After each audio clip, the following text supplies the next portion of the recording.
If you always do what you've always done, you will always get what you've always got. But this moment right now could be the turning point in your life. You can change it. The snap of your fingers. A moment in time. I can't remember who it was that actually made me understand this. But if you think this is today, this is this moment, and everything before that is your life that you've already lived. And everything that you have done in your life has brought you to this moment. What you have now is a consequence of everything that you have done. Okay? So let's talk about tomorrow. Oh, what happens there? Everything that happens to you tomorrow is a consequence of what has happened in your life before. So you have this moment in time today. If you change that and you change what you've always done into something new, well, tomorrow is going to be different. And the more you change, the more your future will change. This relates to mental mindsets and just things that you do every single day. You know there are things that you do which are sabotaging your opportunities in life. We all do it. Being able to admit those things to yourself and think, if only I could change that, things would be different. When I was younger, everybody smoked. And there was this big thing about giving up smoking. And it was a constant conversation that people had around the water cooler. And it was really difficult. And I gave up again and again and again, day after day after day. Within minutes, I'd be crawling off to the shops to buy myself another packet of cigarettes. And then my now wife and I got together, and somehow I came across this book called How to Give Up Smoking, Dr. Alan Carr. And it twisted my whole mental idea and thought of how the addiction of smoking worked. And it was completely opposite to what I thought. And I suddenly thought, yes, this is the way to do it. And I said to my then fiance, I said, going to give up smoke? Oh, you can't do that. Here, let me read the book. So I had to wait for her to read the book. And she said, I'm ready. So I said, well, I'm not now. I'm going to have to read the book again.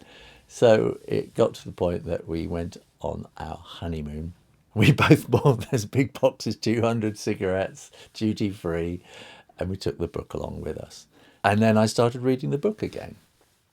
And I got to the end of the book with the last cigarette of my 200. And I went, that's it. We both thought, wouldn't it be really nice to go back home and it'll all be nice and clean and not have it all smoky and everything, and we can just give up smoking.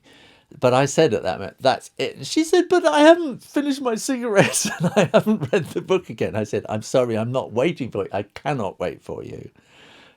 Because it'll just be a whole cycle again of each of us waiting for each other. And so she went, oh, all right. And she did it too. We haven't had a cigarette since that day. And it was kind of easy because I had reprogrammed my mind into the way the addiction worked. And I moved myself away from people who smoked. I didn't go to shops where there were all these adverts saying smoke, smoke, smoke. And completely changed that part of my life that day. And proved to myself that you can do this in a moment. It might take you a long time to build up to that moment, but you can change everything in a moment by making a decision and sticking to it. And when I look back in my life, I can see all the times things have gone right are when I have made a decision, stuck with it, and changed whatever it is, stopped doing what I was doing, started doing this, or stopped thinking that way and started thinking this way. And then things start working until, of course, you slide back or circumstances change, and then you need to keep moving on. It's a constant process of this day. You have to keep making decisions and keep moving forward and not just sticking with what's gone on in the past. This video is a response to chapter 3 in my book, The Certain Way, which is based on the classic book by Wallace Wattles, The Science of Getting Rich.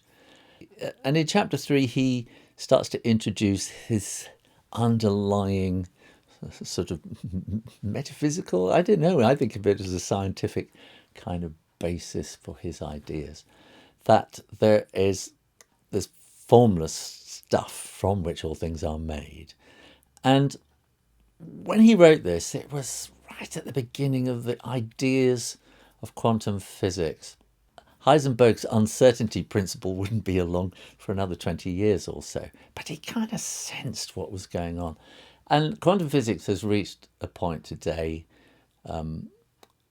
where there is this theory called causal element, causal set theory, where there is just this formless stuff, exactly as Wattles described. And it can come together, it's just stuff, and it comes together into sets. You remember in maths maybe, in all those rings and Venn diagrams. So a set is just a group of things. So it groups itself together into building blocks like Lego, really, and then those Lego blocks build into something bigger, and then those bits join up with other bits, and until you make cells, and all the cells come together, and bones and stuff, and makes us, and makes the world, and makes the whole universe, all out of essentially the same formless stuff.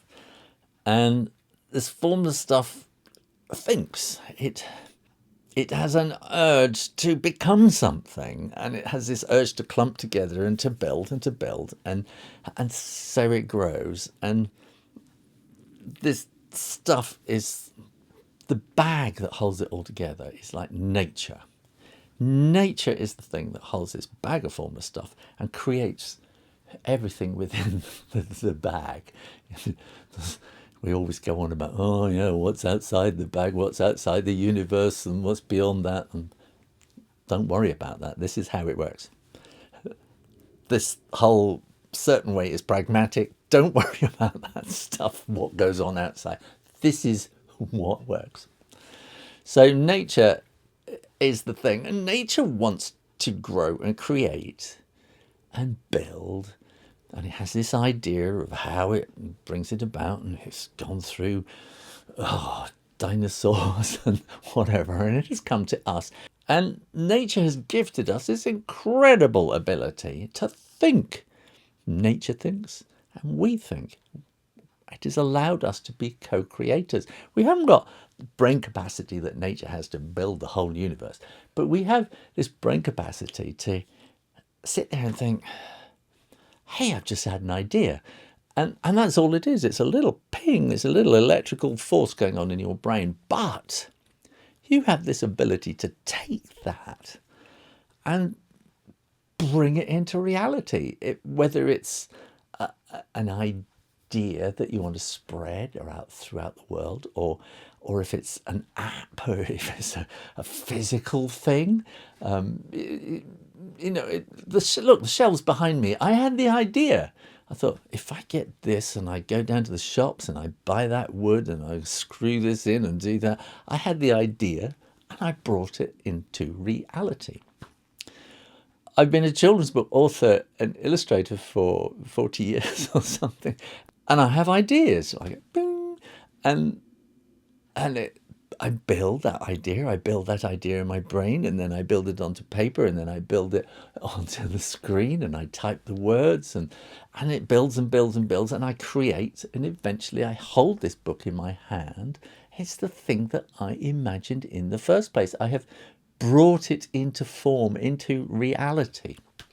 And that is the incredible thing that humans have the ability to do. We are co-creators with nature. Nature is relying on us and is trusting us to keep this whole thing moving, building the universe, building nature, building everything. We are helping nature to advance and move forward. That is our job. And because the underlying structure is the formless stuff, there is total abundance. There is no lack. And humans have this terrible problem of thinking, oh, we're running out of this, we're running out of that, there's no opportunity. And that is a mental mindset. If you can get into your mind that there is so much out there, and every time it appears like we run out of oil, oh, what are we going to do? We find other ways of doing things. As coal was running out, before oil there was coal, before coal there was wood, and before that we just had to run around to keep warm.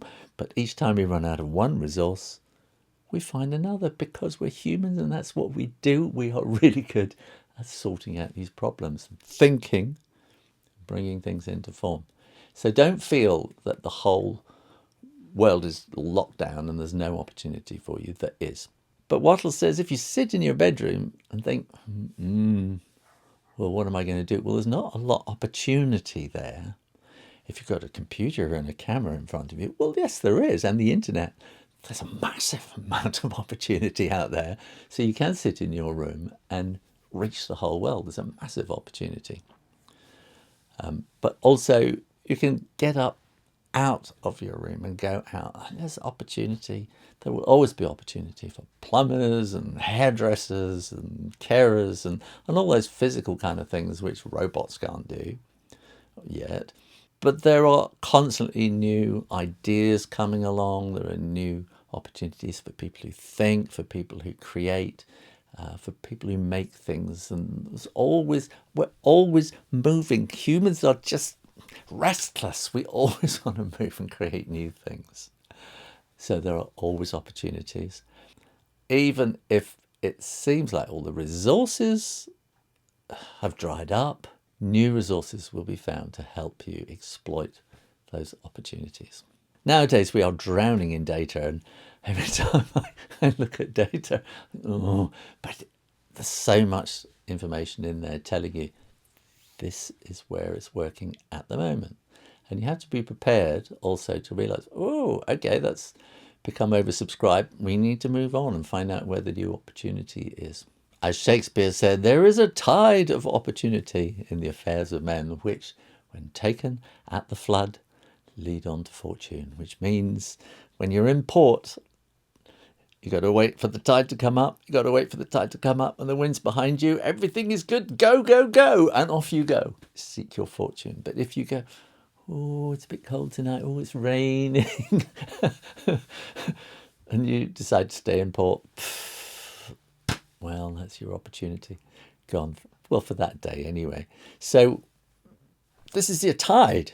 This is your moment. You know in your heart all this stuff that you've been doing is wrong, and people are holding you back. Ideas are holding you back. You have this moment.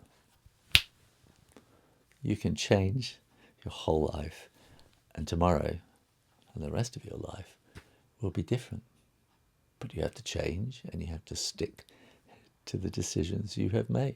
You can start with just a little decision today, but decide to keep making those decisions and make them bigger and bigger, and just sort your life out.